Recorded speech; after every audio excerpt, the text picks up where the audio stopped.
Chères auditrices et chers auditeurs, chères personnes non binaires qui nous écoutez, me voici avec la capsule de l'été 2024. Je vous parle depuis une petite maison de location, un petit bungalow, dans le canton de Kent, en Grande-Bretagne, où nous terminons tranquillement 2 semaines dépaysantes.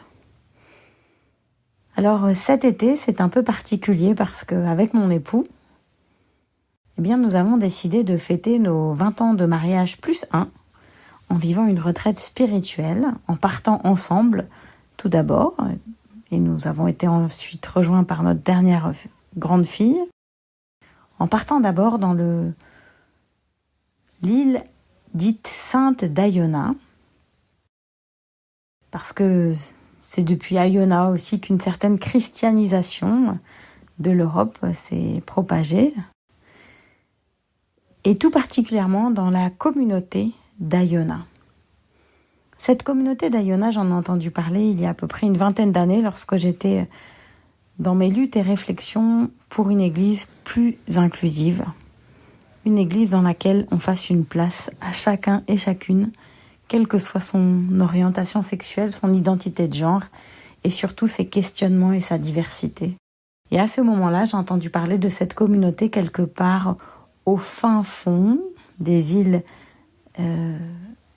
Hébrides intérieures, au fin fond de l'Écosse donc, une communauté dans laquelle on réfléchissait d'une façon concrète différentes luttes, la lutte contre la pauvreté, la lutte pour promouvoir la paix notamment au Moyen-Orient, et aussi la lutte pour que les églises soient plus inclusives, plus ancrées dans la justice de genre. Bref, une communauté qui se positionnait comme intersectionnelle avant que ce mot ne soit un peu plus connu et généralisé. Alors j'avais ce rêve et mon époux était d'accord de m'accompagner pour nos 20 plus 1 an de mariage sur cette île très loin. Pour nous y rendre, nous avons fait un choix église verte. Nous y sommes allés exclusivement en transport public, train, bus, ferry. Et c'était une sacrée aventure.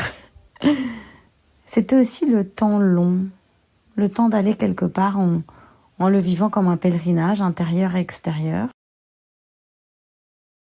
Le temps aussi de se réhabituer à être ensemble comme couple, à être tout le temps ensemble. Et à devoir ensemble traverser un certain nombre d'aléas, des retards de train, des changements de bus, pas de place assise, un manque d'eau. Se partager aussi nos petites réserves, trouver des blagues, beaucoup de blagues, parce qu'après tout ce sont des vacances et qu'on est privilégiés. Et sur cette île d'Aiona, au sein de cette communauté, on a aussi vécu une fraternité, une sororité, une adelphité, essentiellement avec des gens du Commonwealth. Il y avait d'ailleurs des gens du Canada, que nous saluons s'ils nous entendent. Et nous sommes rentrés dans ce rythme de prière, 9h du matin, 9h du soir. Et quelque chose de tout simple qui nous a beaucoup nourris, et qui était un temps de silence au début et à la fin du repas, un temps de silence court mais intense. Nous repartons maintenant de ce temps ensemble, d'abord en couple, et puis ensuite avec notre 3e grande fille. Nous partons complètement renouvelés aussi par cet environnement anglo-saxon qu'on connaît peu, cette forme de bon sens dans la vie de tous les jours, de bon sens, de bienveillance, beaucoup de sourires, beaucoup de politesse aussi.